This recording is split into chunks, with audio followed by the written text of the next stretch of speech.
जय श्री कृष्ण। आइए आज हम आपको नवदा भक्ति के बारे में सुनाते हैं, जिसका वर्णन प्रहलाद महाराज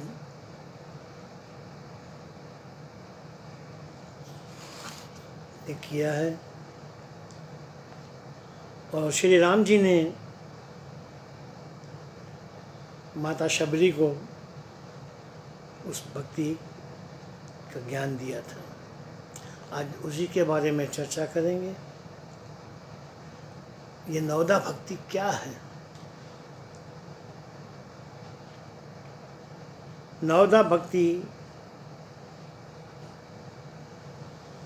श्रवणं कीर्तनं विष्णु सिमरणं पादसेवनम् अर्चनं वन्दनं दास्यं सख्यम आत्मनिवेदनम।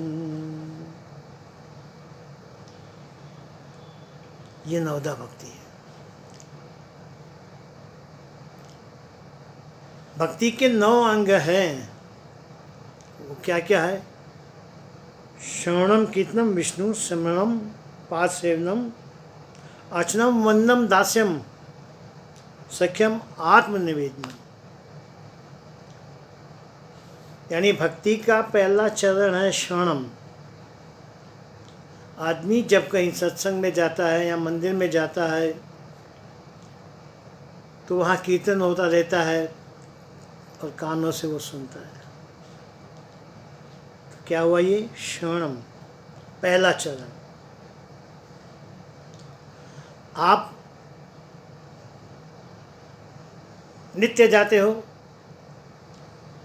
क्योंकि भगवान के नामों का कीर्तन इतना मधुर होता है कि एक बार सुनने से हमें बार बार जाने की इच्छा होती है। यहाँ आपने एक बार सुना, फिर नित्य नियम बन गया।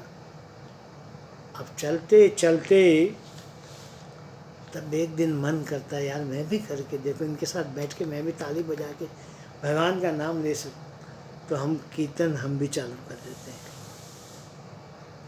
श्रवणम कीर्तनम यानी फिर मन होता है, फिर वो मन उसे वहाँ कीर्तन करने बिठा देता है और वो कीर्तन करने लगता है।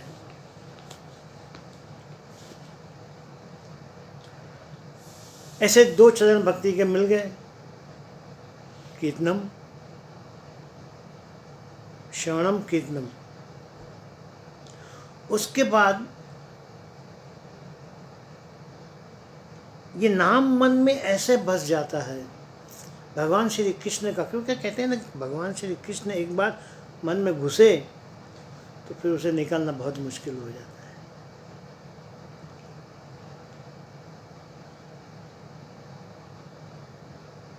एक बार जो तेरा नाम लिया, एक बार जो तेरा नाम लिया, ऐसे घुसे तुम मन में कि जग सारा छूट गया।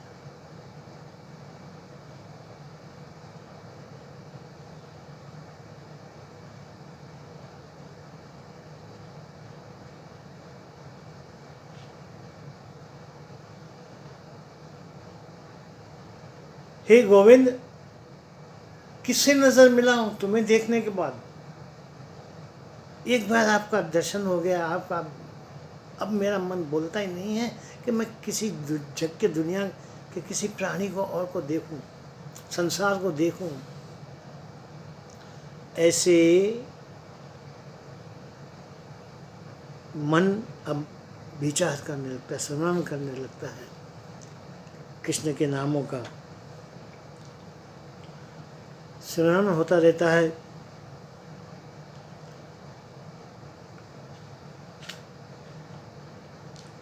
फिर आस्ते आस्ते देखते हैं, मंदिर में जाते हैं कि पुजारी ठाकुर की सेवा कर रहा है।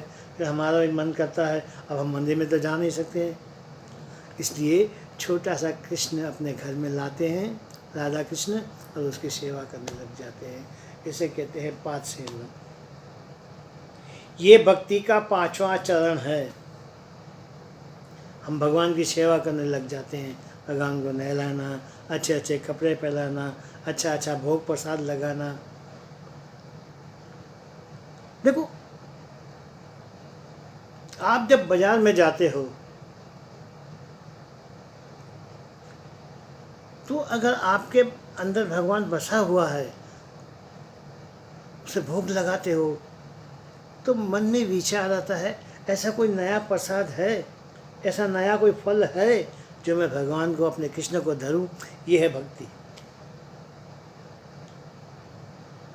हर बार कृष्ण के बारे में विचार आना, हर बार कृष्ण के बारे में सोचना, ये है भक्ति। उठते बैठते खाते पीते सोते कृष्ण।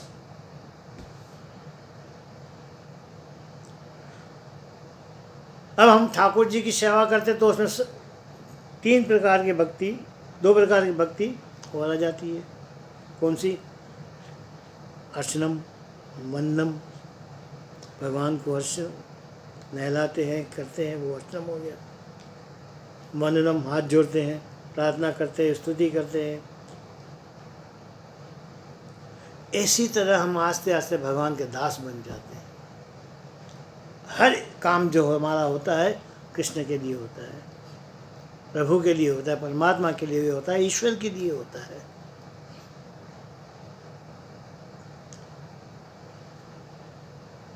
और आस्ते आस्ते हम फिर उससे एक नाता बांधते हैं, सख्यम।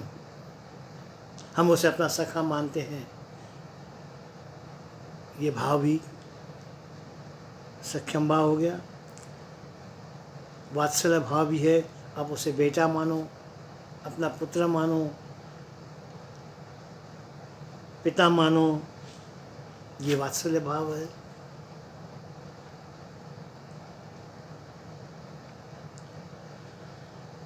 जब ये 8 चरण जीव के अंदर आ जाते हैं, फिर वो बैठकर भगवान से बातें करता है। वो बैठ के भगवान के बातें करता है। अब भगवान और भक्त का मिलाप होता रहता है, वो आपस में बातें करते रहते हैं, अपने मन के दुखड़े उसे सुनाते हो आप।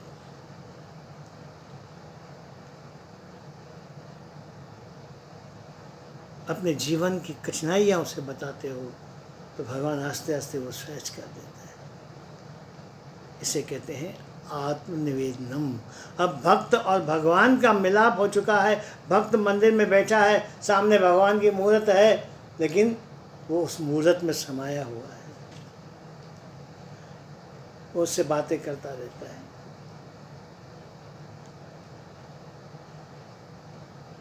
सख्य भाव ऐसा है जिसमें एक भाई अपने मन की बात भाई से नहीं कहेगा, लेकिन अपने मित्र से जरूर कहेगा। तो ऐसे हम जब उसे सख्य भाव बांध लेते, सखा भाव बांध लेते हैं, तो हमारे जीवन का दर्द जो भी हो हम उसे सुनाते हैं। वो कहते हैं श्याम सुंदर मेरा ये काम कर दो ना यार, श्याम सुंदर मुझे ये तकलीफ़ है, ये हटा दो ना यार, मैं बहुत तकलीफ़ में हूँ। और श्याम सुंदर वो सुनता है, उसे क्या करना है, वो तो खाली ऐसे करेगा तो हो गया। ये है सख्य भाव। क्योंकि जैसे आप उसे अपना मित्र मानते हो, ऐसे वो भी आपको अपना मित्र मानता है, और मित्रता के नाते वो आपको राह दिखाता रहता है। अब उसका ये मतलब नहीं है कि भगवान खुद आके दिखाता है, वो किसी न किसी के को निमित्त बनाकर आपको वो बता रहा है। जैसे गीता का ज्ञान देना था तो अर्जुन को निमित्त बनाया, सांख्य योग का योग बताना था तो माता देवहूति को, भागवत में कथा आती है कदम मुनि और देवहूति की, जिसके पुत्र हुए थे कपिल मुनि, जो कि साक्षात भगवान का अवतार थे।